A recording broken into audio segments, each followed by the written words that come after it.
What is up, team? Welcome back to the Red Storm Rapid Reaction Podcast. We just witnessed a butt kicking of Butler by St. John's in a sold-out Carnesecca Arena. Conspicuous by his absence, one Pat Kane. Coach Pat is probably busy right now making a bunch of high schoolers run suicides until they throw up. So I went to my bloodline. I called in the reinforcements. We're keeping it in the family today. Joining us is my brother, Sean. Sean, what did you think about this game by Rick Pitino telling Posh Alexander what's up in his return to Carnesecca Arena? Yeah, so just for starters, man, thanks for having me on. As they say in the biz, first time, long time. I appreciate the nepotism that went into the search here for Pat's replacement. I thought it was a great W, man. I mean, I know when the line came out, people thought maybe Vegas was being a little generous towards St. John's, but man, they came out and they really kind of front to back just kind of showed Butler what's up and kind of ruined the Posh revenge game. Yeah, most important thing, like you said, like wire to wire, St. John's never trailed at any point in this game. So I think probably it's their best win on their resume so far, next to the Utah game, which will hold up for the rest of the season. So it's good too. I know Lenardi had them coming into this game, sort of Butler in the next four out, the first four out, and then us in the next four out. So it was good to beat a team that some of the prognosticators have a little bit ahead of ourselves. So first off, I want to apologize to all of our YouTube watchers. They're going to be disappointed that we don't have any Pat's fancy graphics today, but we're doing what we can. We knew you guys had to have a review of this game, so we wanted to react for you. So I'll quickly just go through some of the individual player stats, stuff that stood out to me, specifically RJ Luis, who just as we continue to get to know the new budding superstar of St. John's basketball, it's so awesome to see the type of game that he has and how he's playing with his teammates. 14 points tonight on 6 of 15 shooting, 3 rebounds, 3 steals. Coach Pitino after the game commented, he said, RJ is a tremendous talent, but he's got to learn to play a little more under control. I think one of the things me and Pat had talked about previously was his ability, his sort of explosiveness, his ability to attack rebounds and get off the ground, and the missed dunk that he had against Hofstra where he almost put somebody on the poster.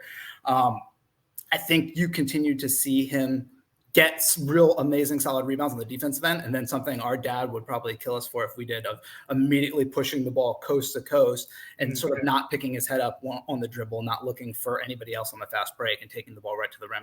He made it a few amazing plays, especially in the second half where we were sort of extending our lead. But also I think it was maybe the second possession of the game. Got a rebound, took it all the way down the length of the court, sort of looked for a foul, didn't get a call, and ended up being a turnover.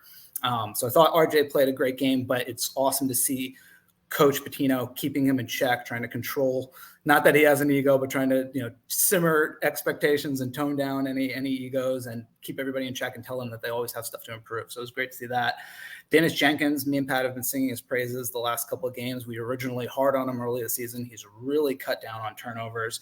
I think he has 8 turnovers total over the last 6 games. 1 yesterday.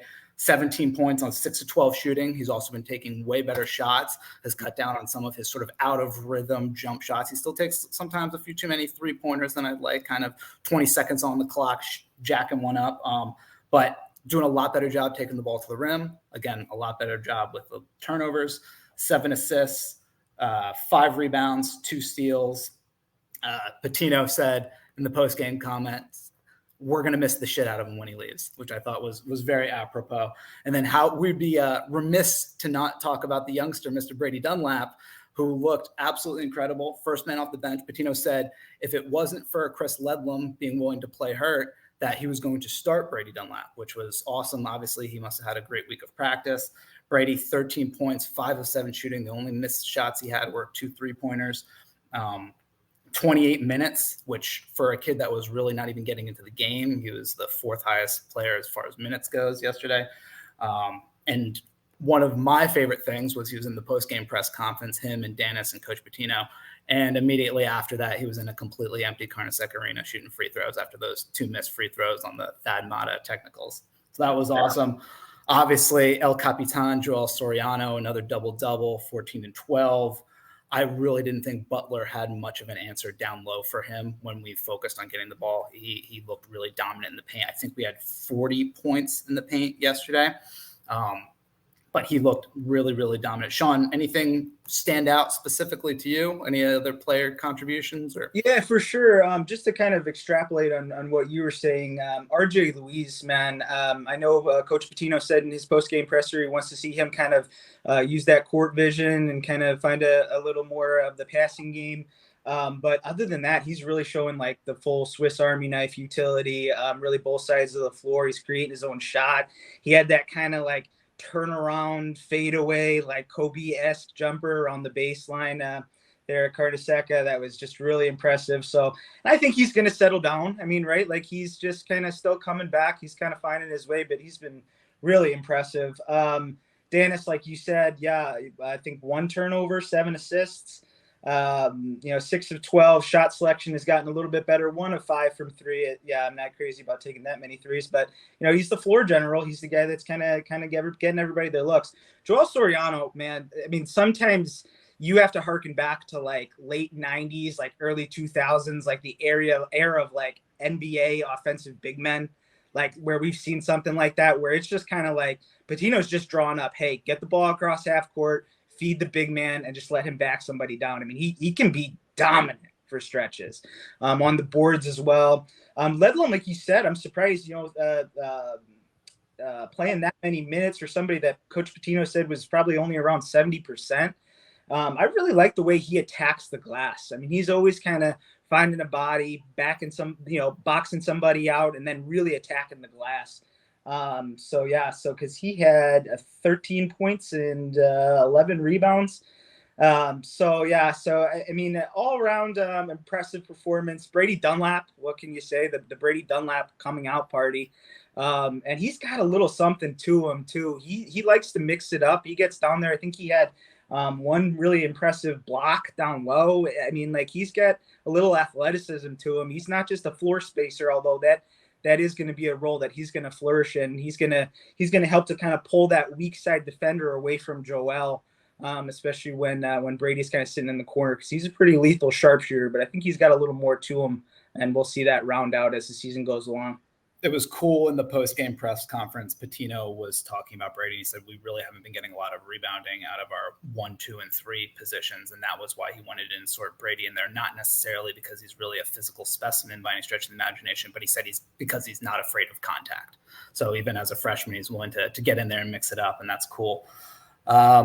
If we just look at some of the more like the team stats, looking at some of the positives, we shot 50% from the field, which is good. I think, again, speaking to Dennis and his better shot selection over the last couple of games, it seems like he's really making emphasis on taking the ball to the rim, which is certainly appreciated. And I also like the fact that we seem to be drawing more fouls. We shot 21 free throws, drew 13 fouls on Butler. Unfortunately, free throw shooting continues to be a bugaboo for this team, shooting 6 for 21. Obviously, that's hurt. That 1 for 3 trip following the Thad Matta 2 technical ejection, that wasn't particularly great, but I think the game was kind of iced away at that point. The only other real area of improvement that I'm sure Pitino's harping on was continuing to give up offensive rebounds. I think Butler finished with 14 boards. I think there was one stretch in the second half where they had 4 chances before getting like a little hook shot there to finally fall, where you just can't give up that many chances, especially to good, solid Big East teams. But overall, again, as we mentioned when we first started, wire-to-wire win, to never trail at any point against a team that probably is right neck and neck with you as far as where the standings will ultimately be in the Big East. So tremendous win. Like we mentioned, probably the best win so far on this season. Lots of chances to make that fall down from the second best win to go further down, as we have way more quad 1 and quad 2 opportunities on the rest of the season in Big East play. But great to have this Butler win already in our back pocket. Yeah. And one last note, the press really kind of sped up Butler a lot, and our man Posh had a hard time handling the pressure at points. And that's what I kind of love about this Pitino-led team is there's no smoke and mirrors. Like, when you're playing a Pitino-led team, you're going to get pressure, you're going to get zone, you're going to get that kind of fault, that drop back zone, and you're going to get that press. And, it's not like Butler didn't know it was coming. I mean, like, everybody kind of knows it's coming, but whether they're ready or not, we're right up there, and we're suffocating that we're suffocating those ball handlers. I would say the one thing that's been a little bit of concern for me, at least lately, with Hofstra in this game, is the whole idea of kind of like the star player just kind of going off, and us not really having an answer for that. DJ Davis went for 25 on 5 of 10 from 3 and 10 of 17 from the field. I kind of wonder about having like that fire extinguisher, right? Like somebody when the other team gets hot and we can kind of focus on one guy. That might not be the defensive philosophy when you're really focusing on pressure on the ball handlers, regardless of who it is. But I'd like to see kind of us be able to tighten down on kind of the star from the other team when they get really hot like that, because he kind of went off. Interesting that you bring up Davis when our probably best perimeter defender to this point in the season has been Glenn Taylor Jr., who had very minimal, if any, playing time yesterday. I'd be curious to know what Davis would have done had Taylor been in the game, and probably guarding him for the majority of the time. I'm excited for Villanova. The next big quality road test is at Villanova on Saturday. Villanova may or may not be without their star Justin Moore, who's nursing an injury and missed their last 3 games. Thankfully, St. John's will have a rowdy Cole Latchell in attendance. I may or may not be about 9 seltzer waters deep by tip-off time. So if you see anybody just like rock'em sock'em robot and a couple of mainline Villanova fans, that's me. So Sean, before we go, you and I haven't talked about one other, perhaps the biggest piece of St. John's news to come out over the last week. I'm not sure if you saw this big Penn Station news that Rose's Pizza just reopened after a 3-year absence. So for any of you young, maybe COVID freshmen who haven't yet experienced a St. John's MSG Rose's Pizza tailgate, I think you have to get a 35-inch clear plastic cup. They fill it up with a draft for you. You drink it out of a straw, and you just keep drinking until at least 2 sorority girls have thrown up on the tile bathroom. And then it's time to get some pizza and head up to MSG to yell at the referees for like 2 straight hours. So yeah, you know what? I didn't see that, but that's huge news. I remember that was a dark day in the Latrow household when that news came out that they were shutting down. Really happy to see it again. What an amazing place. Couple of Latrows might have put down some beers and some pizza in that place. They might have our numbers hung up in the rafters back then. But yeah, I'm excited. That's great news. I actually didn't know that, so that's pumped. I'll have to get myself back there and do a little pregame tailgate at Rose's. Make sure to get everything in the paper bag though. You can't just drink a regular beer. Like you got to. Portnoy scored him an 8.1, but he said that number might have been inflated for Hardo credibility for getting the beer can in the paper bag. So there you go. Sean, thanks so much for joining.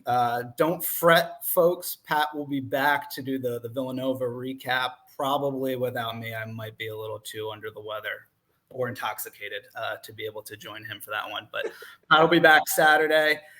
Folks, for Posh Alexander, I'm Cole Latchaw. That's Sean Latchaw. Thanks so much. Peace.